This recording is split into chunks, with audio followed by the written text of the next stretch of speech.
All right. So I did a video last night.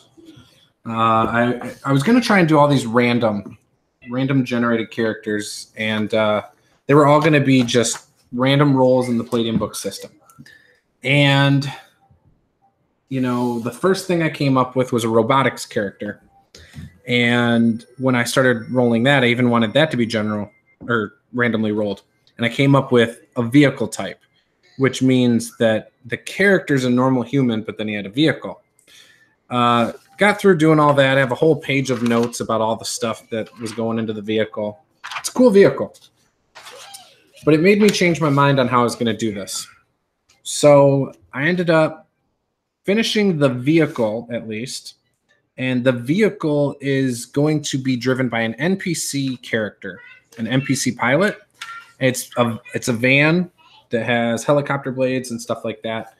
So I am going to finish this still, but it's going to be just a normal NPC, and it's going to be the hero's base of operations for the one-shot. So that's still cool. I'm excited I did that, but I spent a lot of time last night doing that. I think over 2 hours just coming up with that. So that's that. Now, 3 of my players, we're going to play on a Thursday night coming up in the next couple weeks, probably around 8 or 9 p.m. Eastern time. 3 of my players have told me the types of characters they want to play.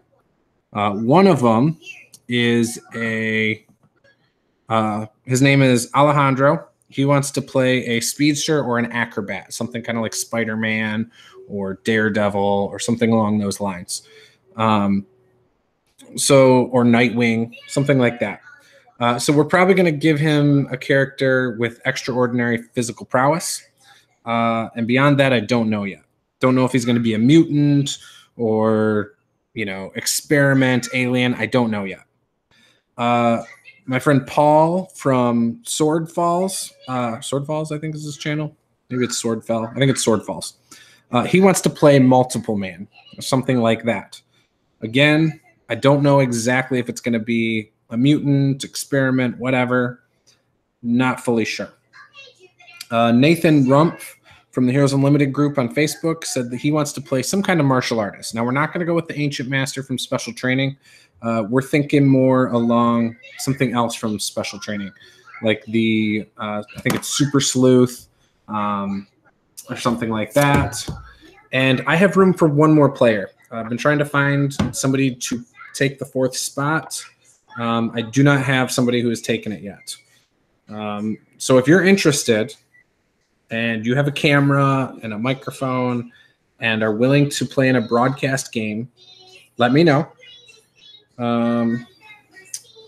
Let's see. Sorry, I'm looking up a couple options real quick for the last player.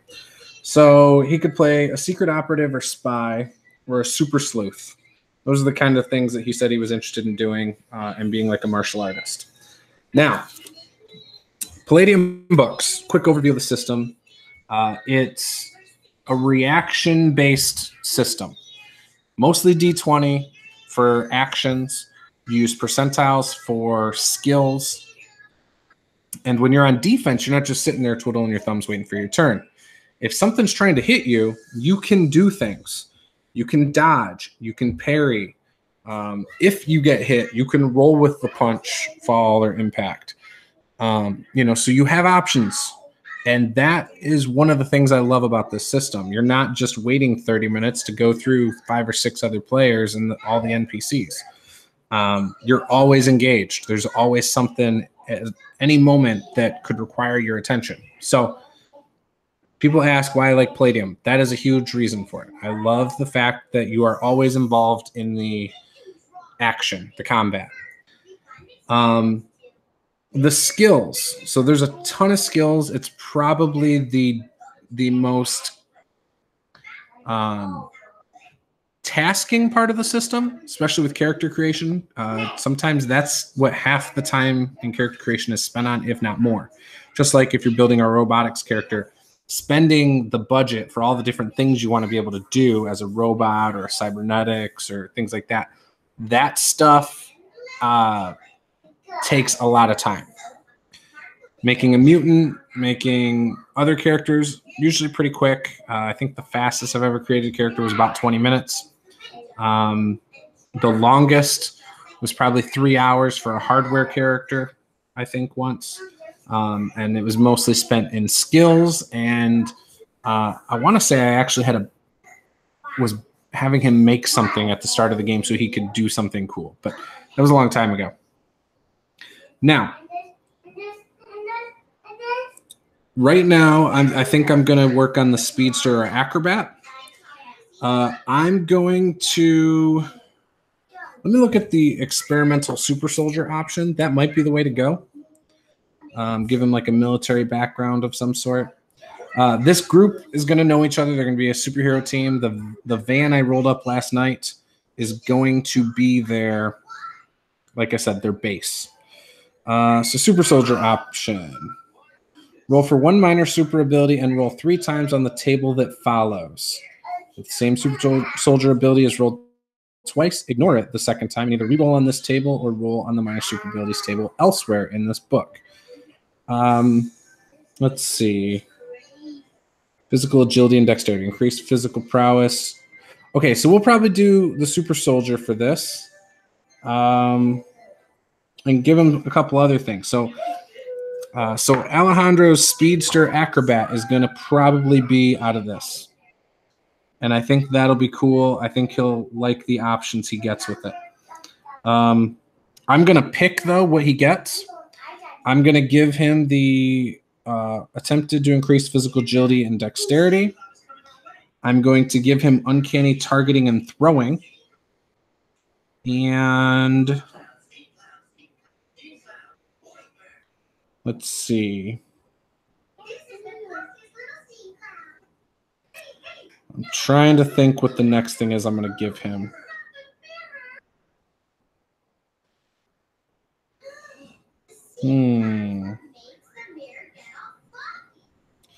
I might go with the bionic sensor system. But I don't know. Maybe not. I'll figure out the third one here in a minute. But yeah, so he's going to be the super soldier option, and that is what I'm going to make today for him. So he will be a super soldier. Okay, we got the pilot NPC. Multiple man, I don't know. I'll figure that out in the next video I do for that, and I'll figure out a martial artist, exactly how I'm going to do that one later as well. As for the fourth character, I don't know yet. Maybe we play with 3 players. I don't know. If I can find a fourth, I want to, though. So, some of the rules of Palladium Books. It's an active defense. Again, you can roll to dodge, parry, things like that. If you roll to dodge, you do have a penalty against gunfire. It's a -5. You also give up an action to do a dodge, unless you have auto dodge. This ability, for example, with the physical prowess, gives him auto dodge, so he'll be able to dodge all sorts of stuff. I house rule physical attacks, punches, kicks. Usually I make him a D6 of damage. Not a D4. I hate rolling D4, so I just make it a straight D6. If you're punching or kicking something, D6, house rule. The book has so many different things you can choose to do. I will allow you to do a power punch or a power kick if you are a trained fighter. That is 2d6, and it does use up 2 actions. If you get hit, you have SDC and hit points. If you get hit by a physical attack, and it's not a bladed weapon, so a blunt weapon, a punch, or a kick, it goes straight to SDC. When your SDC is gone, then it goes to your hit points.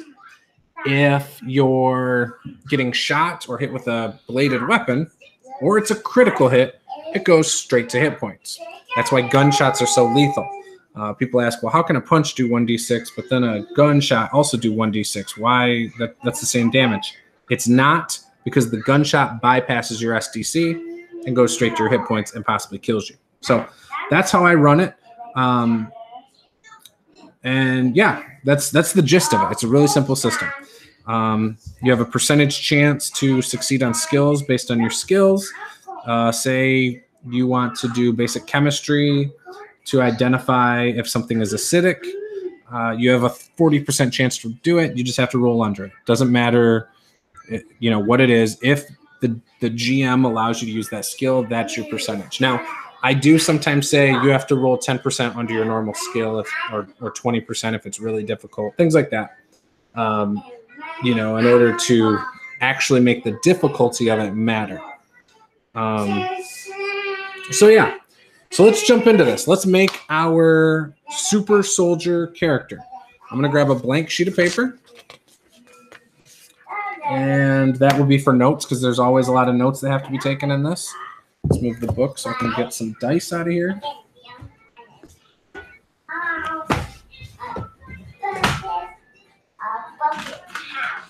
So we'll get 3d6, and then I'll get a set of dice out of here, so we can also use that.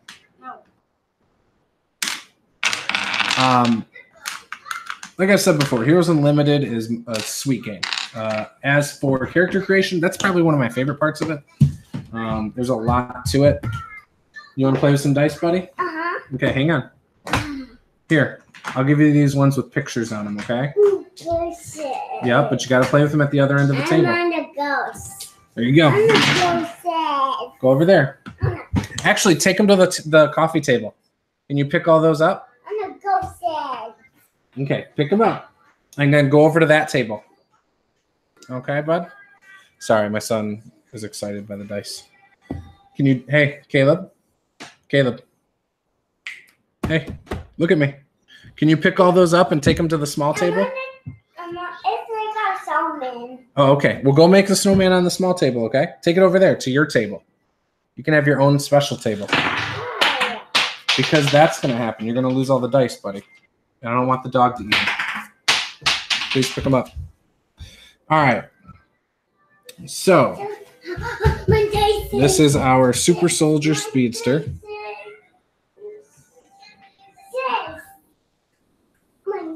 Actually, Super Soldier Acrobat. I'm not going to mess with the super speed. Although, I know acrobats are actually really powerful in this game. So, anything with high physical prowess is really good in this game. So, do you have all the dice? Nope, you left this one. Look, this one's got like a castle. Here, come get it. Look, it's got the octopus. Actually, it's more of a Cthulhu, but go take that over there. All right. So, first things first. Step one, the usual. Determine the 8 attributes. So I'm going to have to write these out. We got physical strength, physical prowess, physical endurance, mental endurance, mental affinity. What am I forgetting? Gosh, I hate when I can't remember stuff. I haven't made characters since last night. Yeah.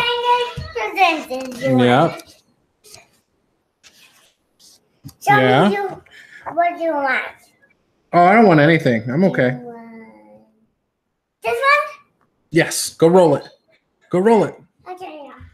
IQ. Oh, physical beauty and speed.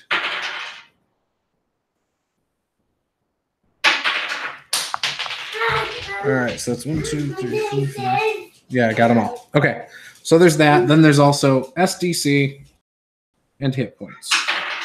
Most normal people have about 30 SDC, 6 to 12 hit points. All right, so we roll 3d6 down the line for our attributes. 7, 9 strength. And these are just preliminary. You get bonuses from other things. So 8, 9, 10, 11 physical prowess, which we know that's going to end up going up to 22 anyway. Physical endurance, 7. So not faring too well right now. Oh, there we go. 15 for mental endurance. Mental affinity is 11, 15 there. Yeah? IQ is 11. Physical beauty is 4, 6, 7, 9. So this character is mentally strong. And his speed is actually pretty good. He's got a 15 speed, so that's pretty good. But mentally, he's got mental endurance, which is like his willpower. Mental affinity is how well he is liked. Are both 15, and speed is 15. As for his strength, is a 9. Physical prowess is 11, and his physical endurance is a 7. He's not a really good candidate to be a physical specimen, to be honest, for now. When we start tacking on some of the physical programs, skill programs, if we start doing some of this experimentation stuff, he could end up being pretty good. So we don't know yet. That's what we're going to find out. All right, so that's step 1. Did that. Now, education and skills. Character can come from virtually any walk of life, and selections will depend largely on the sponsoring organization. Some will want only those with a military background or currently in the military or mentally or physically superior or inferior if the experiment is meant to improve weakness, frailty, or disease, and so on. Consequently, the determination of education level and skills is typically unchanged. Select as usual. The character can have any level of education from high school to doctorate without affecting the outcome of the experiment. It may be prudent to first determine the nature of one's super abilities and side effects before selecting skills. In this way, the player can select skills that will complement his character or offset negative side effects. I agree with that. In a lot of cases, you do, like, based on how it tells you to create a character, it always makes that step 2 for the most part. I like to do that last, partially because skills are something that can take a long time. And, you know, just, again, if you take like physical prowess, why would you then go in and take a skill for physical prowess that's not going to really boost it? So, because I think you're limited to physical skills can't boost things once they're above like 18 or something. I think. I don't know. I could be wrong. I'll have to look into that again. It's been a while since I've had to worry about it. So, all right. Step 3, the experiment and powers. In many cases, the manifestation of super abilities is a 1 in a trillion fluke that was not expected and cannot be duplicated. Even if the purpose of the experiment was to create a super soldier or instill superpowers, either it has no noticeable effect on half to 3/4 of its test subjects, or seriously injures or kills most others. Only a tiny percentage have successful reaction, and even then the experiment is likely to have unpredictable results. Cannot duplicate the exact same effects twice. The powers themselves. What, buddy? Yeah.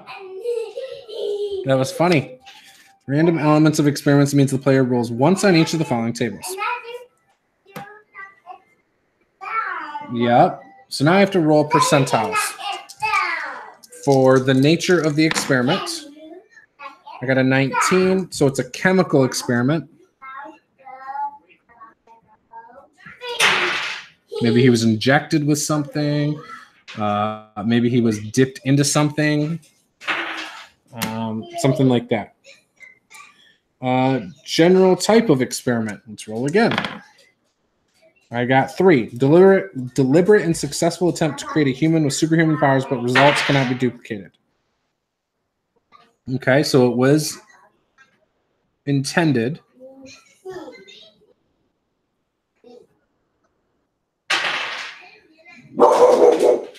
Yikes. Hey, do you need to go outside? You want to let Shadow out? Go let Shadow out, buddy. To create a superhuman. Okay. And like I said, we're going to be going with a super soldier. So, here's that. Caleb, will you let Shadow outside? Set your dice down on the table. All right. Number of super abilities. I'm going to skip that. I'm going with super soldier option.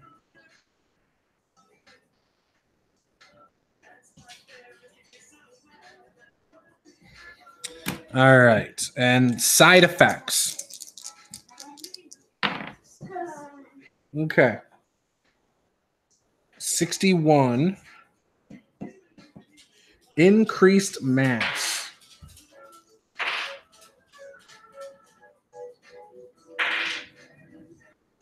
I'm going to go let the dog out. I'll be right back. I'm letting the dog out.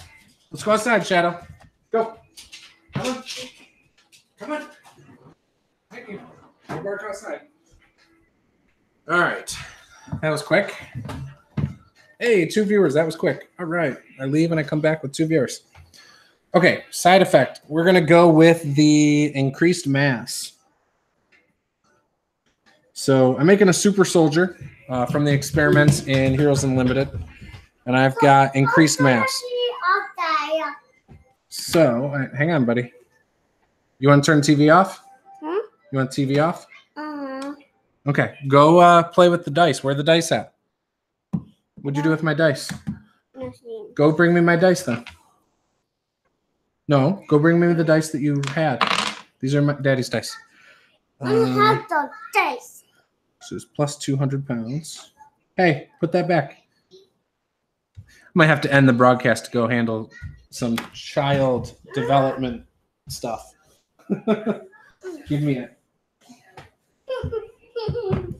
Yep, I'm ending the broadcast. Someone's going to timeout.